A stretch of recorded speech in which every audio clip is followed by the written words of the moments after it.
Hello students. आज के इस वीडियो में हम क्लास 10th का वर्कशीट नंबर 20 करेंगे। ये हमारी इंग्लिश की वर्कशीट है, डेटेड 24 अगस्त 2021। तो चलिए स्टार्ट करते हैं। तो बच्चों, ये आपकी पोएम है डस्ट ऑफ स्नो। तो चलिए पढ़ते हैं। लिखा हुआ है, the way a crow Shuk down on me the dust of snow from a hemlock tree.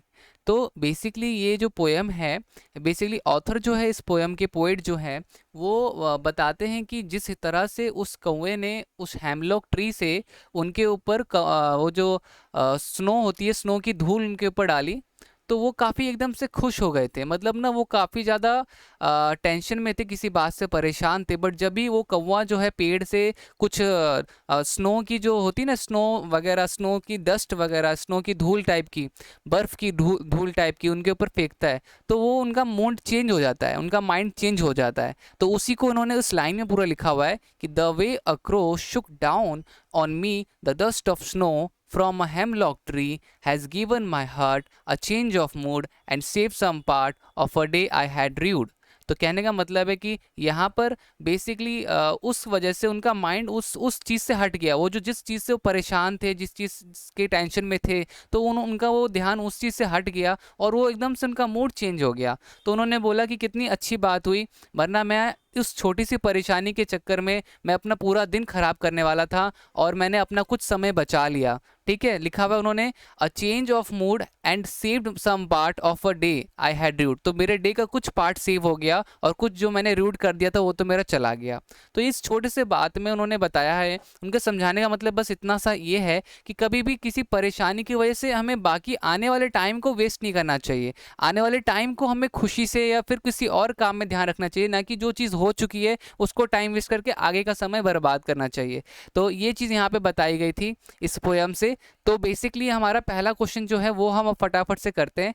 तो यहाँ पे हमारा जो पहला क्वेश्चन है बच्चों, आपको दिख रहा होगा, लिखा हुआ है find word from the poem that rhyme with other given below. तो अब देखो, क्रो क्रो किस, यहाँ पे देखो क्रो का किससे राइमिंग करवाया, क्रो का स्नो से राइमिंग करवाया है। तो हम यहाँ पे क्रो की जगह पे क्या लिखेंगे, स्नो लिखेंगे। ठीक है बच्चों, तो यहाँ पे आप स्नो लिख दीजिएगा।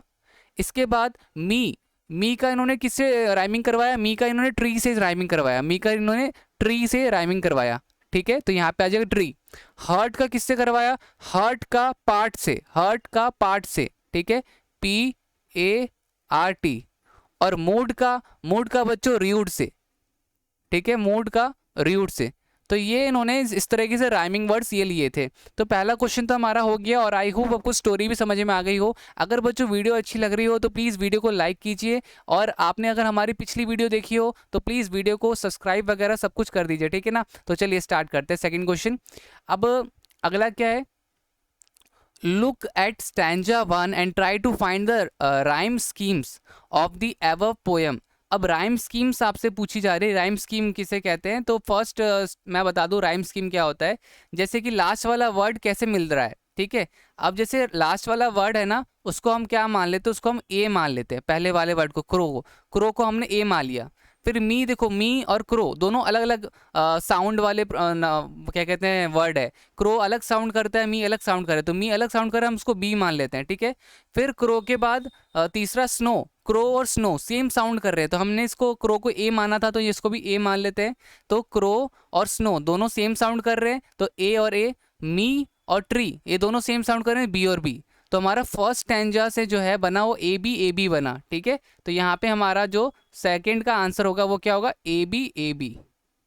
ठीक है बच्चों, आई होप ये क्लियर हो गया आपको। चलिए अगला क्वेश्चन देखते हैं। अगला क्वेश्चन क्या दे रखा है हमें। तो थर्ड क्वेश्चन है, observe the given picture and guess the dust of snow is. So dust mixed with snow, dropping of the crow, snowfall and dust storm, tiny particles of snow.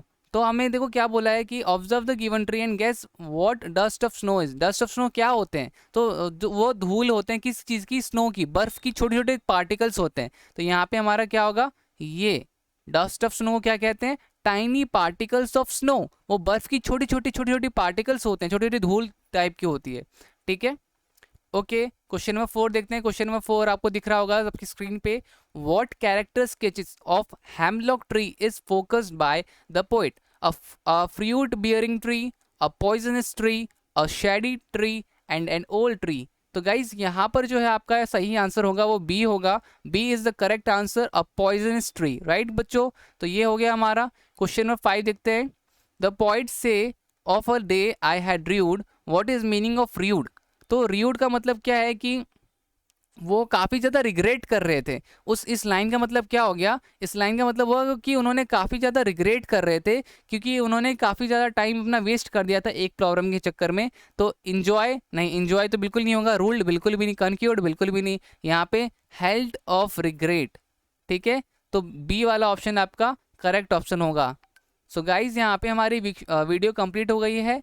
ठीक है, सो अगर आपने अभी तक हमारे चैनल को subscribe नहीं किया तो प्लीज़ वो जो रेड कलर का बटन दिख रहा है आपको सब्सक्राइब का, उसको सब्सक्राइब करें और बेल आइकन को प्रेस करना मत भूलिएगा, उसको प्रेस ज़रूर कीजिएगा ताकि जब भी हम न्यू वीडियो निकालें आपके पास नोटिफिकेशन आ जाए। सो मिलते हैं अगली वीडियो में, तब तक के लिए bye bye and take care.